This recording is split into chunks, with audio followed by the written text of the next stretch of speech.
नमस्कार. America America Bharti soul या माझ्या मराठी यूट्यूब चॅनलवरती आपलं स्वागत आहे. पूर्वीसुद्धा मी काही गोष्टी केल्या, तर आजही अशीच एक गोष्ट करतो जी पूर्वप्रसिद्धी याला मिळालेली होती. जर आपल्याला गोष्ट आवडली, चॅनल आवडला तर सबस्क्राईब करा, share with your friends and relatives and कळवा गोष्टीबद्दल पण. तर गोष्टीचं नाव आहे तूच माझा सखा. सफाईदार वळण घेऊन नीता आपल्या घराच्या ड्रायव्हेमध्ये आली. गराजमध्ये गाडी घेताना तिला समीरची गाडी दिसली. म्हणजे समीर आज वेळेवर घरी आला होता. गाडीच्या हॉर्नवर तिने हात ठेवला, पण तो मोह तिने आवरला, कारण त्यानं तिला खुणावलं. काय झालं असं विचारायच्या आतच समीरने तिला सांगितलं की रोहन नुकताच झोपलाय. पण रोहनला घरी कोणी आणलं, तिनं विचारलं. अगं, मी कॉल केला होता ऑफिसमधून निघताना, तू घरी नव्हतीस म्हणून तुझ्या आईला फोन केला आणि तिकडे जाऊन रोहनला घेऊनच घरी आलो, समीर म्हणाला. पण तू गेली होतीस कुठं? अरे, थोडा वेळ मिळाला, विचार केला की तू घरी यायच्या आत बॅलीज जिममध्ये जाऊन यावं. तू बॅलीज जिममध्ये गेली होती?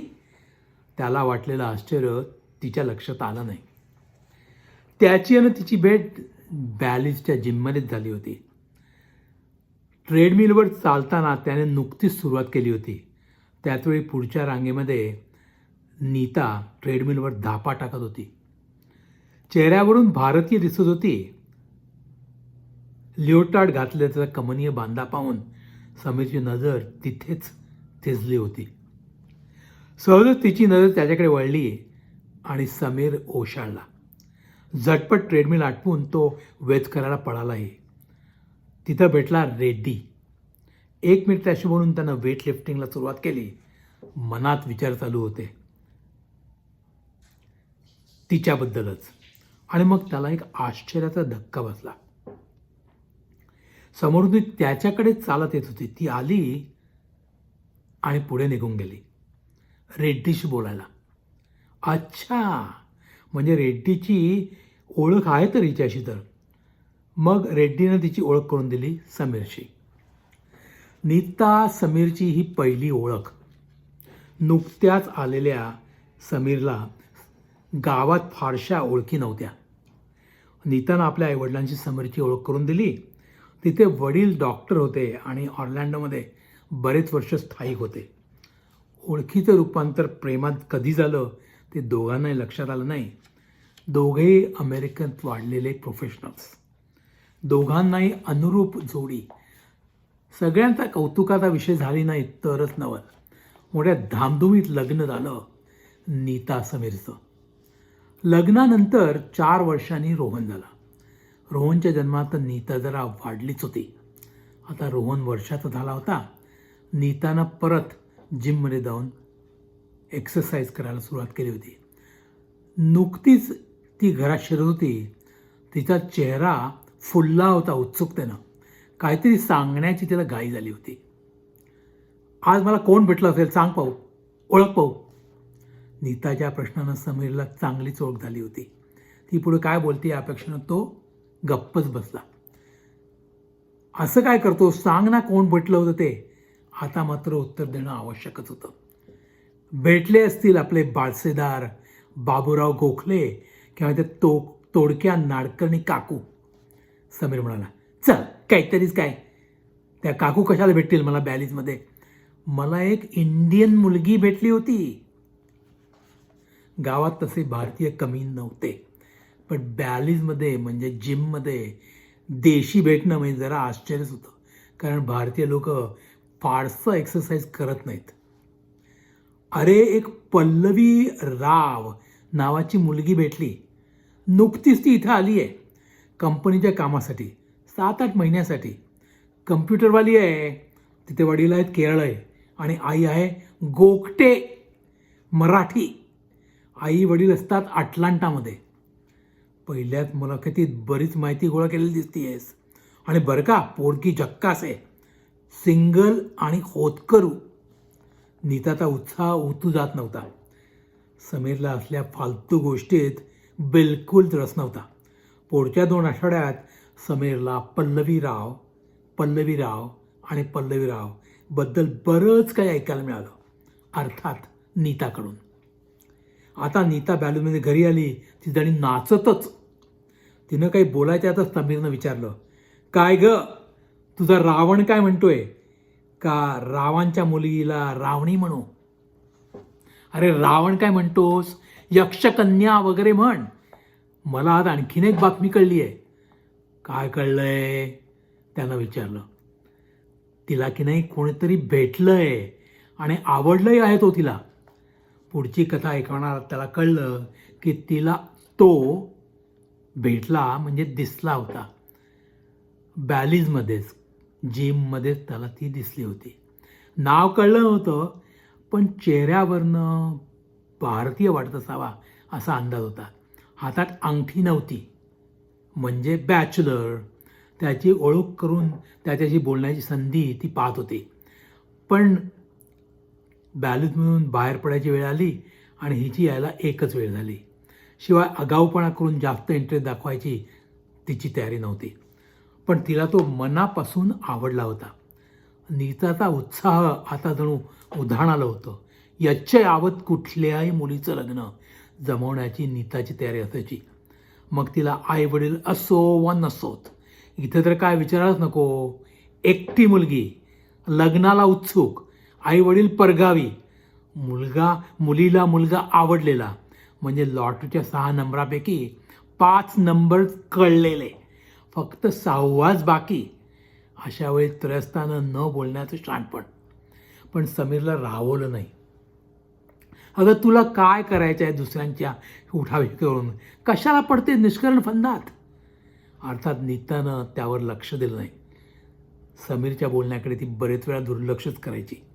आठवड्यानंतरची दुपार नीता घरीच होती. रोहन आजीकडे होता. गराज उघडल्याचा आवाज आला आणि पाठोपाठ दार उघडून समीर आत आला.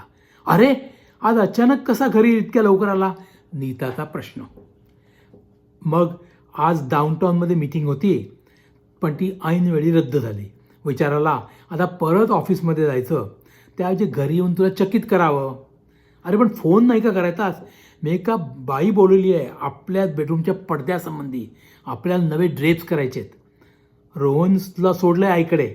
म्हटलं तू काही 7च्या आधी येणार नाहीस, आणू मग त्यानंतर. अगं मला काय माहीत मी लवकर येणार म्हणून. बरं ती जाऊ दे. चल जाऊया काय एखाद्या पिक्चरला, काहीतरी बाहेर खाऊ आणि येताना रोहनला घेऊन येऊ. कसं काय वाटतंय? नाही, मला जमणार नाही माहिती आहे. मला त्या बाईची अपॉइंटमेंट चुकवता येणार नाही. जरा नाराजीनं समीरनं कपडे बदलले आणि कोक आणि चिप्स घेऊन तो टी व्ही समोर बसला. दुपारची झोप आणि कुकिंगच्या प्रात्यक्षिका दुसरे काहीच, सोप ऑपेराज आणि कुकिंगची प्रात्यक्षिका दुसरं काहीही चांगले कार्यक्रम टी व्हीवर नव्हते. कंटाळून तो उठला आणि म्हणाला, चल मी बॅलूनमध्ये जाऊन होतो, तेवढाच व्यायाम.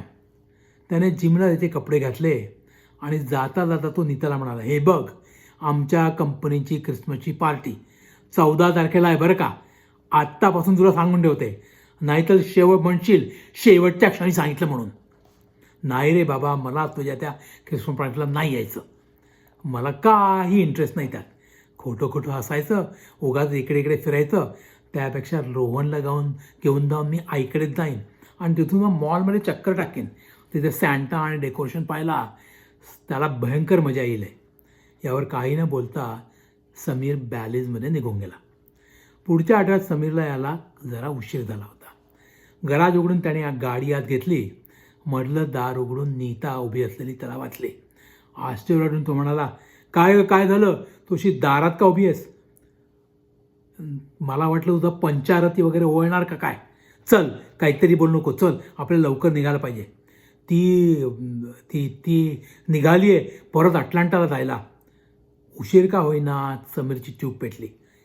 आता नीता बॅलीजमध्ये गेली होती. तिला कळलं की पल्लवी रावचं प्रोजेक्ट ऑर्लँडोमधलं लवकरच संपणार होतं आणि ती परत अटलांटाला जाणार आहे एका आठवड्यात.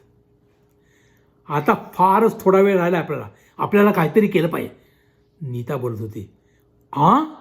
आपल्याला? अगं आपल्याला काय करायचं आहे?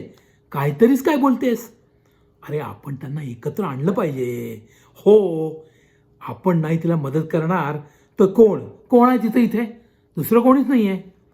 अगं अगं अगं पण तुझं लग्न झालंय आणि आता दिसतील त्या सगळ्या अविवाहित मुलींचं लग्न लावायचा तू प्रयत्न करतेस. तर तू जसा काही मत्ताच घेतलाय सगळ्यांना अवैतांना मॅरिड करायचं. समीर जरा चिडलेल्या आवाजात बोलला. अरे मत्ता बित्ता मी काही घेतला नाही आहे कोणाचा. पण निघालच कोणी आपल्या ओळखीचं तर का नाही कोणाचं बरं करायचं? नीताशी वाद घालण्यात अर्थ नव्हता. पु ल देशपांडेंचं कधीतरी वाचलेलं वाक्य त्याला आठवलं. सुखी संसारात नवऱ्याला स्वतःचे मत नसणे यासारखे सुख नाही. नंतर 3 दिवसांनी एका शनिवारी दोघेही घरीच होते. नीता म्हणे, चल आपण दोघेही बॅलीने जाऊ. रोहनला आईकडे ठेवू आणि परत येताना बरोबर आणू. समीर तयार झाला. दोघेही बॅलीजमध्ये गेले. समीर ट्रेडमिलवर 20 मिनटं चालल्यावर तो वेटलिफ्टिंगकडे करायला जायचा. 5-7 मिनटं झालं असती त्याने एका भारतीय मुलीला आत येताना पाहिलं. त्याची नजर नीताला शोधायला वळली. गंमत अशी की तिला येताना पाहून नीता तिच्याशीच बोलायला गेली. यावरून समीरने अंदाज बांधला की हीच ती पल्लवी राव. दोघांचं वर्कआउट संपल्यावर ती दोघं गाडीत जाऊन बसले. कमीत कमी नीता तिची ओळख करून देईल असं त्याला वाटलं होतं, पण तसं झालंच नाही. गाडीत बसल्यावर नीता गप्प होती. वाटेत रोहनला आईकडून घेऊन ते घरी आले. रात्री जेवताना सुद्धा नीता बोलत होती. हवा जरा कुंद झाल्यासारखं वाटत होतं समीरला. काय बिनसलं म्हणून विचारावं पण धीर होत नव्हता. कपडे बदलून नीता बेडरूममध्ये आली. समीरकडे पाहून ती एकदम म्हणाली, मी येणार आहोत तुझ्या ख्रिसमस पार्टीला. अगदी बरोबर वेळे आपण जाऊया यावेळेला. आणि गप्प झाली. ओके समीर म्हणाला. पण काय गं एकदम कसं काय तू असा विचार बदललास? नाही रे मी खूप थकले. चल आता झोपूया मग बोलू. नीता म्हणाली. Good night Nita. तोही म्हणाला गुड नाईट समीर. ती म्हणाली. मध्यरात्र उलटून गेली होती. अचानक समीरला जाग आली. नीताचा हात त्याच्या छातीवर होता. पायाचं मुटकळ करून ती कुशीवर झोपली होती. अंगावरचं पांघरूण घरंगळून पलंगाखाली पडलं होतं. समीरनं चादर उचलली, हळुवारपणे तिच्या अंगावर घातली. त्या निरागस शांत चेहऱ्याकडे खाली वाकून हळूच चुंबन घ्यावं म्हणून तो वाकला आणि इतक्यात नीतानं आपले हसरे डोळे त्याच्यावर रोखले.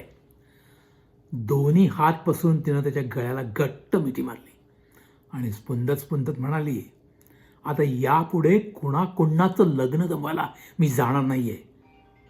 ती भवानी पल्लवी राव तुला बॅलीजमध्ये बघायला आणि हाच मला आवडलेला तरुण मुलगा म्हणून मलाच तुझी ओळख करून द्यायला सांगत होती. डालगज मेली. समीर नुसता हसला. Thank you for watching. If you like please subscribe and share it with your friends and relatives. Thank you again. Have a nice day.